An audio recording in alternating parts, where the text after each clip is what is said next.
Hello అందరికీ. ఈరోజు మన రెసిపీ వచ్చేసి జంతికలు. ఈ జంతికల్ని చూస్తుంటేనే నోరూరిపోతుంది కదా అండి. మరి ఈ జంతికల్ని చాలా సింపుల్గా, చాలా టేస్టీగా, చాలా క్రిస్పీగా ఎలా ప్రిపేర్ చేసుకోవాలనేది ఇప్పుడు మన వీడియోలో చూద్దాం. ఈ జంతికల్ని ఇలా ఈవినింగ్ స్నాక్స్ టైంలో చేసి పెడితే పిల్లలు కూడా చాలా బాగా ఇష్టంగా తింటారండి.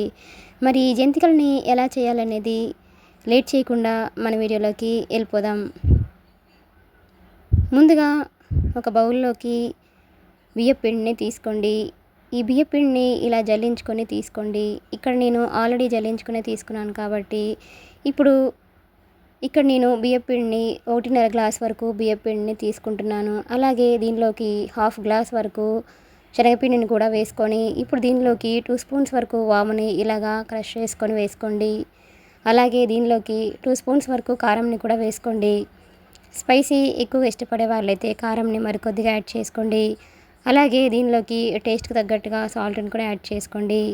ఇప్పుడు దీనిలోకి 1.5 టీ స్పూన్ వరకు నెయ్యిని కూడా వేసుకోండి. మీకు నెయ్యి ఇష్టం లేదు అని అనుకుంటే నెయ్యి ప్లేస్లో ఆయిల్ని కొద్దిగా వేడి చేసుకొని వేసుకోండి. ఇప్పుడు వీటన్నింటినీ ఇలా ఒకసారి బాగా కలపండి. ఇవన్నీ కూడా ఈ పిండిలో మిక్స్ అయ్యేలాగా ఇలా ఒకసారి బాగా కలుపుకొని దీనిలోకి వేడి నీళ్ళని ఇలా తీసుకొని కొంచెం కొంచెంగా వేసుకుంటూ ఇలా కలపండి.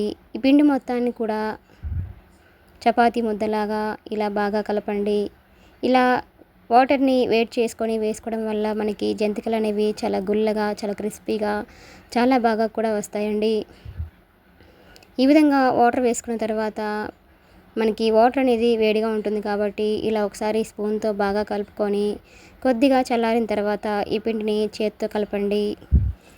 ఇలా పిండి మొత్తాన్ని ఈ విధంగా కలుపుకున్న తర్వాత డీప్ ఫ్రైకి సరిపడా ఆయిల్ని వేసుకొని ఆయిల్ బాగా హీట్ అయిన తర్వాత మన జంతికల గొట్టం ఏదైతే ఉంటుందో దానిలోకి పెద్ద హోల్స్ ఉన్న ప్లేట్ని వేసుకొని ఇలా కొద్దిగా పిండిని పెట్టుకొని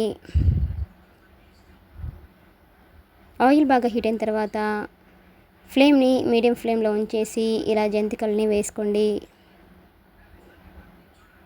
ఇలా ఆయిల్లో మీకు ఎన్నైతే జంతికలు పడతాయో అన్నింటిని కూడా ఇలా వేసుకొని ఫ్లేమ్ని మీడియం ఫ్లేమ్లో ఉంచుకొని వీటిని రెండు వైపులా గోల్డెన్ బ్రౌన్ కలర్ వచ్చేంత వరకు ఫ్రై చేయండి.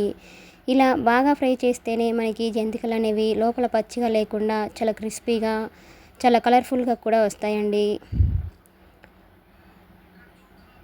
చూడండి, మనకి జంతికలు అనేవి ఇలా చక్కగా రెడీ అయిపోయాయి. ఇలా రెడీ అయిన ఈ జంతికల్ని ఇప్పుడు ఒక ప్లేట్లో కానివ్వండి, అలానే ఒక టిష్యూ పేపర్లో అయినా తీసుకొని ఎక్సెస్ ఆయిల్ ఏదైతే ఉంటుందో ఆయిల్ పోయేంత వరకు వాటిని పేపర్లో ఉంచండి. ఇలానే మిగిలిన జంతికల్ని కూడా ఈ విధంగా వేసుకోండి. ఈ జంతికల్ని ఇలా ఒకసారి ట్రై చేసి చూడండి. చాలా చాలా బాగుంటాయండి. చాలా క్రిస్పీగా, చాలా గుల్లగా కూడా వస్తాయండి. మనం వేడి నీళ్ళు వేసుకొని చేసుకుంటున్నాం కాబట్టి మనకి జంతికలు అనేవి చాలా పర్ఫెక్ట్గా కూడా వస్తాయండి. ఇలా అన్ని జంతికల్ని కూడా ఈ విధంగా వేసుకొని వీటిని కూడా మంచి గోల్డెన్ బ్రౌన్ కలర్ వచ్చేంత వరకు ఫ్రై చేసుకొని తీసుకోండి. ఈవినింగ్ టైంలో పిల్లలు ఆకలి అని అంటున్నప్పుడు ఇలా అప్పటికప్పుడు వీటిని చేసి పెడితే పిల్లలు చాలా బాగా ఇష్టంగా కూడా తింటారండి. వీటిని ఇలా మీడియం ఫ్లేమ్లో ఉంచుకొని మాత్రమే ఫ్రై చేసుకోండి. లేకపోతే మనకి పైన కలర్ వచ్చేసి లోపల అనేది పచ్చిగా అలానే ఉంటాయి కాబట్టి వీటిని మీడియం ఫ్లేమ్లో ఉంచుకొని ఇలా రెండు వైపులా బాగా ఫ్రై చేయండి. ఇప్పుడు ప్లేట్ మీద కూడా ఎలా వేయాలనేది ఇలా చూపిస్తున్నామండి. ఈ విధంగా ప్లేట్ మీద కూడా జంతికల్ని ప్రిపేర్ చేసుకొని ఇలా వీటిని డైరెక్ట్గా ప్లేట్తోనైనా వేసుకోవచ్చు, లేదా చేతిలోకైనా వేసుకొని దీన్ని ఆయిల్లో ఇలా అయినా వేసుకోవచ్చండి. ఈ విధంగా అన్నిటిని కూడా ఫ్రై చేసుకొని వీటిని ఒక పేపర్లోకి తీసుకోండి.